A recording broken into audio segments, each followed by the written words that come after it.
Hello everyone, welcome to Introduction to Personal Finance. You have chosen to take a course which will have a great impact on the rest of your life. We will discuss many topics that will have a practical impact now and in the future. Before we get into the nuts and bolts of this course, let me introduce myself. My name is Jacob Tenney, and my favorite color is green.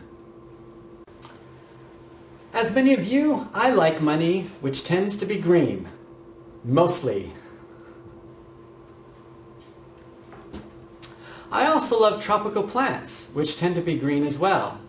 My undergraduate degree is in horticulture, specializing in tropical plants. I spent several years working in horticulture. Then life took me a different direction. I earned an MBA a few years ago while working at a credit union, and now I'm working on a PhD in personal financial planning. I'm very excited to work with you this semester. Oh, and I also like ties. So I hope you enjoy seeing my different ties throughout the semester. Today, I have my money tie, which is very appropriate for introducing this course. Okay, let's go over how this course is set up.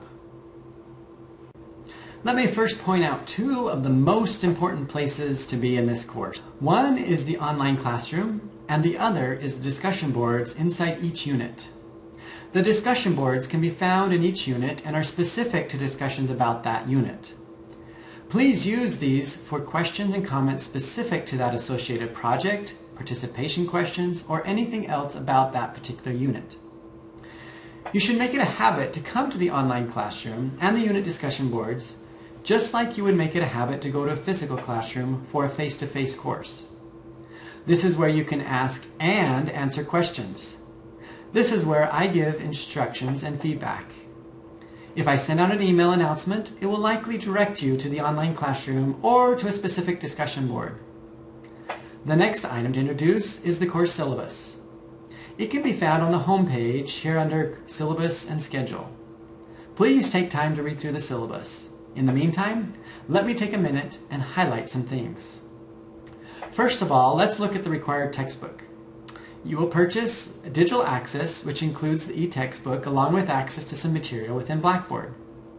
The first time you access the e-text, it will ask you to do one of two things. Either purchase access or enter an access code. If you've already purchased an access code, you will enter that code. If not, you can purchase access at that time. Second, let's take a look at the grading for this course. Please note that there are 1,000 points possible, so it is pretty easy to determine where you are. You will start out with 0 points and slowly work up. I want to emphasize that one of the philosophies in this program is that learning opportunities are a time to get lots of feedback, not evaluations. I will not be giving specific feedback on evaluations. There is research behind this, and we have found it to be a good method. Now, please make sure that you read over and complete Unit 0 and the quiz, which is the course contract quiz and also a syllabus understanding quiz altogether. You will not have access to Unit 1 until you do so. Another very important document is the course schedule. Please print it off and keep it handy.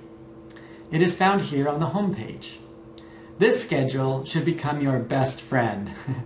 It answers all the basic questions of what is due and when. Also, there are several deadlines for this class, but most of them repeat each unit. So it shouldn't take long to get into a routine. It may be helpful to map these dates out on a calendar. Please pay careful attention to the dates that assignments will be open and when they will be due. As discussed in the syllabus, I do not accept late work, except for the items listed in the last column, and they come with a 10% penalty. I do, however, offer extra credit. I'll explain more about this and other opportunities for extra credit in future video updates. I think of extra credit as insurance for your grade. Similar to purchasing auto insurance to protect yourself in the event of an accident, you should invest in extra credit to protect yourself against crazy life events. I will be conducting office hours in person, Skype for Business, on Mondays and Wednesdays from 1:30 to 3 p.m. If you want to visit me in person, I will be in room 272 of the Human Science Building. You may contact me via email as well. To do so, click on Contact Instructor. I encourage you to use the online classroom for more general questions and use email for personal questions. Everyone can benefit from the general questions if you ask them in the online classroom. When you do email me, please make sure you initiate the conversation through Blackboard.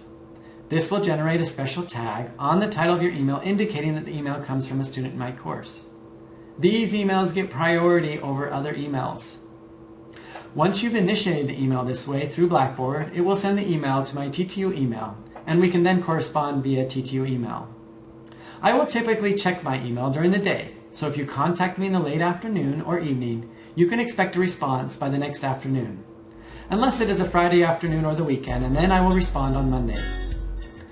Thank you for joining me on this adventure. I look forward to this semester and the discussions we'll have together. Good luck to you. Let's make this a great semester.